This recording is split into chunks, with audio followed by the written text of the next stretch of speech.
Okay, cool. Okay, perfect.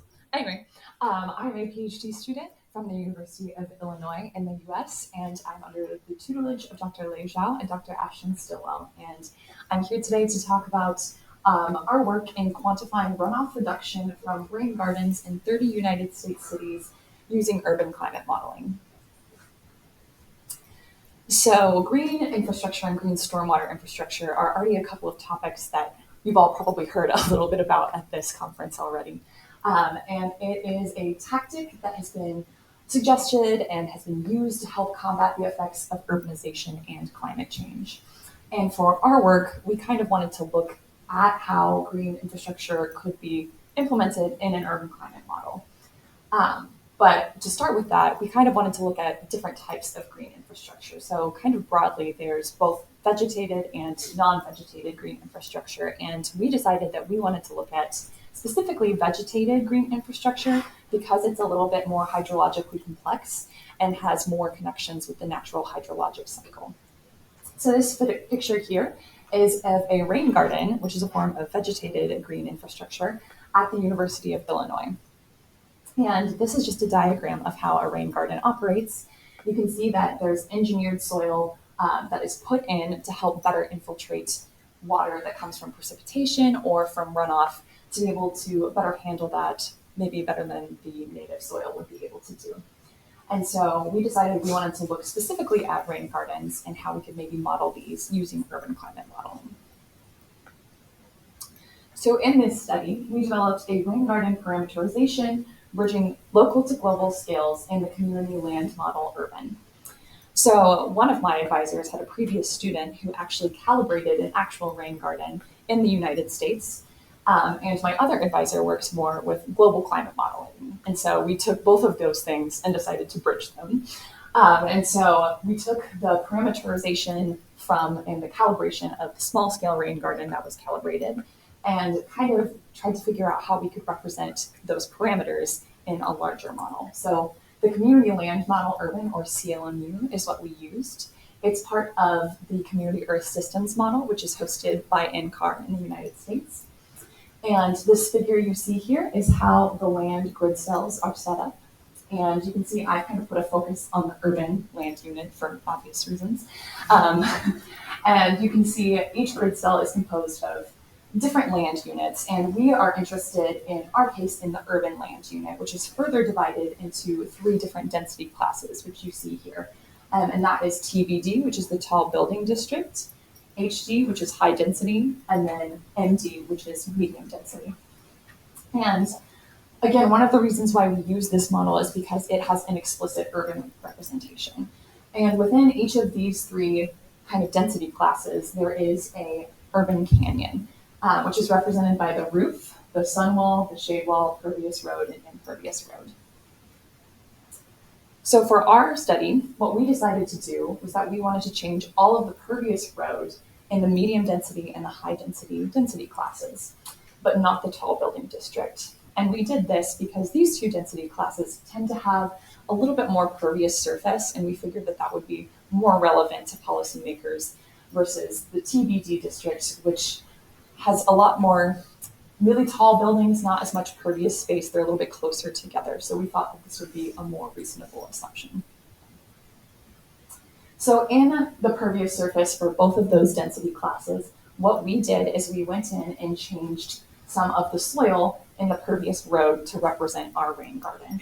And we chose these engineered soil parameters based on the calibrated rain garden that I mentioned earlier. So we changed the saturated hydraulic conductivity, the porosity, and the ponded depth. And that's just, again, kind of illustrating the specific things that we changed.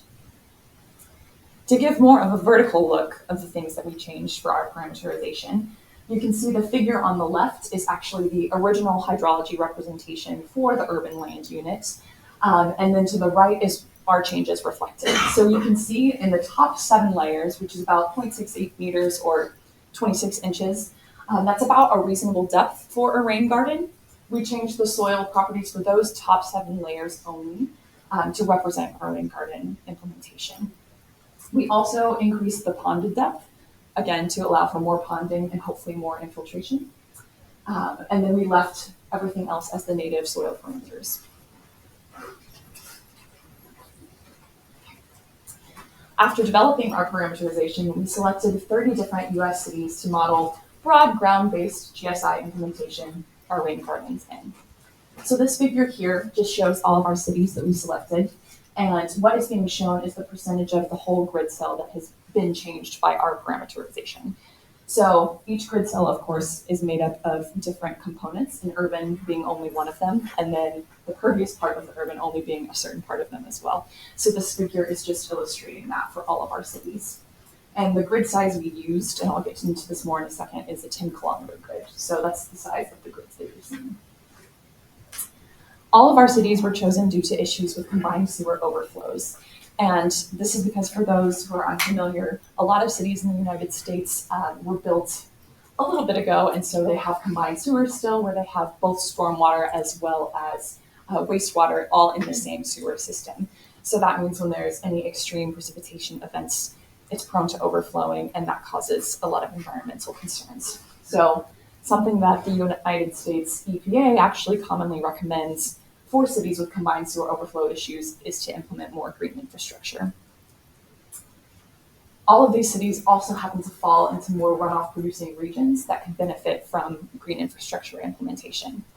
Now, you might notice there's a bit of a gap in this part of the US, and that is simply because most of those cities are newer and they all have separated sewer systems, but maybe in future studies we'll look into some of those cities as well. So we completed 2 different simulations, a control run with our CLMU defaults and a GSI run with the altered urban hydrology. So this is just a table showing the differences between the 2 simulations that we did. So you can see, again, we used a 10-kilometer resolution, which for a local scale seems kind of large, but from a global climate modeling perspective, this is actually an incredibly high resolution that we were very excited to work with.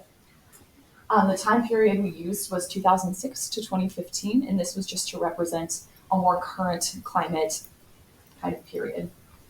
And then again, there's our changed parameters that I mentioned earlier. Of course, in the rain garden simulation, they were changed, but they were left their default values in the control simulation. And then we used the forcing meteorology of NLDAS2 for both of these simulations. And I should also note that these are both land-only simulations, so these are not coupled with an atmospheric model or anything in that realm. So we were able to successfully implement our rain garden parameterization, and we kind of noticed some climatic trends. So you can see this figure is showing the annual average urban runoff reduced for our cities.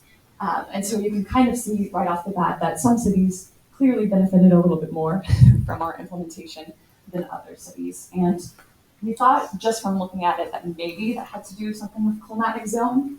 So we looked a little bit at the 2 different climate zones represented by the 2 broad climate zones represented by our cities.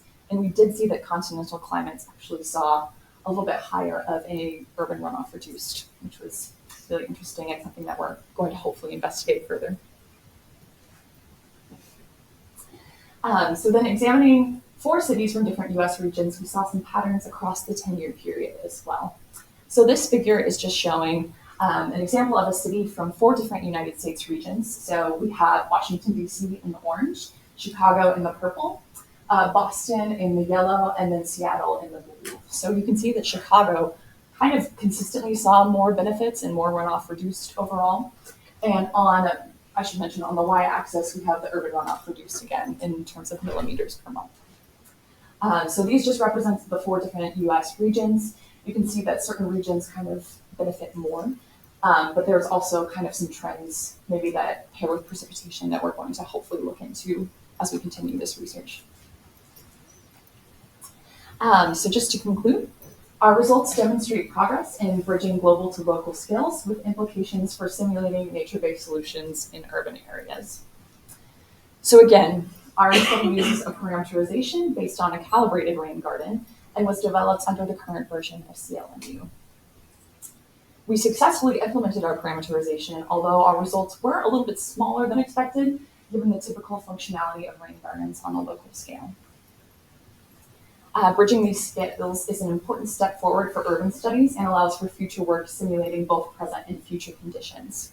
We have a lot of ideas about where we can take this parameterization now that we have it, now that it has been developed, and we hope to potentially use it for looking at how these rain gardens can perform under different climate change scenarios, things like that. And this is just another figure of a rain garden to leave you with. I know we're all big fans of them, hopefully. And I would just like to acknowledge the funds that I am graciously sponsored under, as well as my research groups that are here, and the Stillwell Research Group as well. Thank you so much.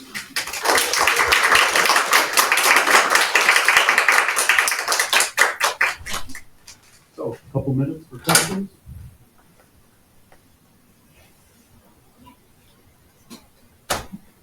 Toby. Can I ask one quick? Yeah, thank you for your presentation. I just wanted to ask, some of the hydrological parameterization, but can you talk more about the vegetation aspect? Because I know it's kind of green-blue infrastructure more than just blue infrastructure. Yeah, that's a good point. So it's interesting you ask about vegetation. So unfortunately, with the current model that we are using, there's not an explicit vegetation representation for the urban area, which is why we focused on changing the soil. So they still have a bulk scheme in place to represent evapotranspiration kind of done by plants, but there's nothing explicit for the urban model specifically at this time. So we're kind of working around it. It's implicitly represented, but it hasn't been explicitly represented yet, which we also hypothesize is maybe a little bit why the results are a little bit smaller than we were hoping to see. Yeah. Does that answer your question? Yes. Yeah. Okay. One more?